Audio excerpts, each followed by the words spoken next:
After some good work last couple of days, guys are getting better. I thought defense is really stepping up. I like what they're doing up front. Up front is doing a really good job. Secondary is getting a little better. Some things, linebackers are improving a little bit.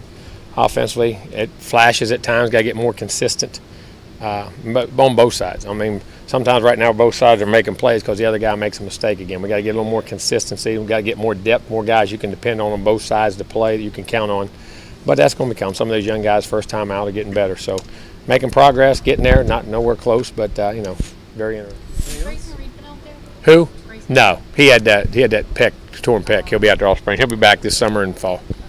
We're missing him. Center position looking? Okay, McCollum, Prater, Clements, all those guys get snaps. They're doing. I mean, they rotate and do a solid job. I mean, we move the football and did good things. On the recruiting side of things, with Larry McDonald coming back, what do you think about that? You know, I'm very happy with Larry. Larry does a great job. You know, wanted to try to keep him as much as we can, but you know, there's promotional things that you know they're going to take. But then we had an opening come back, so it was great to get him back. Larry's a great guy. Loves A&M. Went to A&M. Knows everything about it. And when he recruits, he puts his heart into it. And we're happy to have him back. I know you had spoken highly of Leah. Is she going to be missed? Oh yeah, very much. I mean, all those people have no idea the hours and hours of work they do behind the scenes, and just, you know, calls, organization, relationships, and things that go on, that because we as coaches can't be with them all the time. You know, there's a different level of people that they have to communicate with, and Leah did a tremendous job, and we hate to lose her. Does it come down to better hours, things like that for her? Oh, I don't know. You have to ask her. I'm not going to choose that and what goes on. What did you see in the scrimmage from the secondary that would make you say, yeah, they're getting better? They made some plays. I mean, now we got to a good rush. We complimented, made plays. You know, got off the field on third down at times, but then the offense made plays too. Just, you know, it was back and forth. They went back and forth at times on situations. So we just got to continue to improve. Are you confident when you say that you see good things from the defensive line, that's because they're that good? And and what does that mean about the offense? Well, you know, we keep talking about the offensive line. We were 15th in the country last year and ran for 200-some yards and threw for 270. I wouldn't say that's too bad. So you don't a guy just broke every school record known to man, and the quarterback had 30-some touchdowns. So I wouldn't say that was too bad. We keep cranking on this line. I think they've been pretty daggone productive in my evaluation. But the defensive front is a good group. Jimbo, as you sit now looking over scrimmage, and then where you are as a roster, how close are you to where you want to be depth-wise? Nowhere close. Yeah. Nowhere close. With guys that can play championship level football.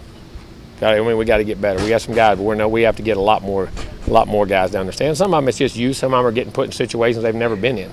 Some guys are having to take roles they've never been in. You know, whatever it may be, or you know, you're the bell cow now. You're the guy out front. You know, that's all a different deal than just playing and being a good player. You got to take a different responsibility. So from that standpoint, we got to get a lot better. And the young guys, we got to improve them. So you know, when the injuries and things occur, like's happening in our wideouts. I mean, you're playing out 7, out 1, out 13. They got to get healthy. We didn't have 6, and those guys are all banged up. But I mean, not serious things, just knacks and pulls. But you know, that happens in the season. You got to get guys to step up, and that goes at any position, whether it's defensive line, offensive line, running back. I mean, anything.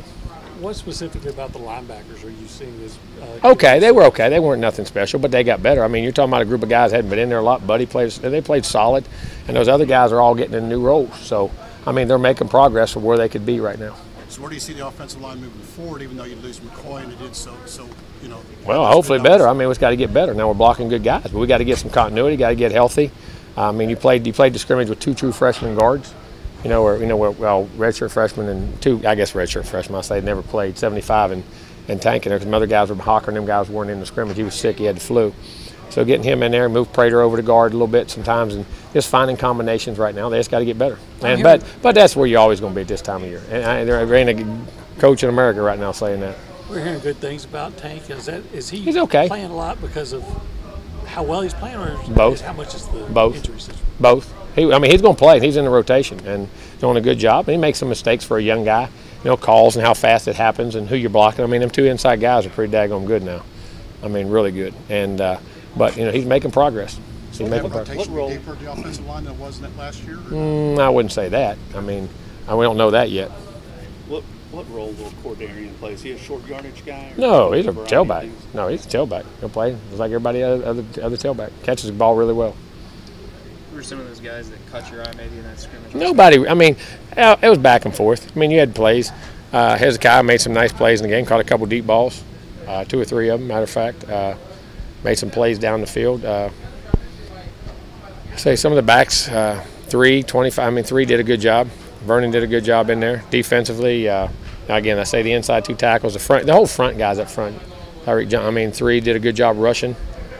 2 made some things in the run, but the 2 inside guys, they're disruptors now. And then Peavy mixed in with that group, so they're getting better. Have you started to see some guys emerge, newer guys emerge as leaders, or guys that are really? Yeah, you say leaders. The same guys. The same guys are going to do the same thing. There ain't going to be no new guys. Same guys are experienced are going to keep doing it. Keldrick Carper seems like it. I know you chose him to represent the defensive backs in terms of what he does off the field as well as on the field. Seems like a very steady guy, man. Knows what you're going to get. Comes to practice with a smile every day. Works hard, smart. Just doing a really solid job. He really is. Great kid. Great kid. What kind of kid do you like to represent? You do. Oh, yeah, no doubt. They are. And he plays because you know what you're getting every day. And that's the thing with all these guys. Show us what you're going to do every day. Be consistent, because then you can coach around that. You know what I'm saying? Whatever you are and who you are. Don't be up and down. And that goes right now, because now they're starting to get banged up. They're starting to get bruised. All those times, who can play with a little bit of pain, who can play with a nick or a knack, that whole thing, you're starting to find out about them. And when you're the backup, or there's another guy there that kind of can cover you a little bit. Now you're the guy out front, or got to be the leader of the group. That's a whole different animal, and that's a learned behavior they have to learn to experience. And they're getting better at it as a team. As a team, we got to do that.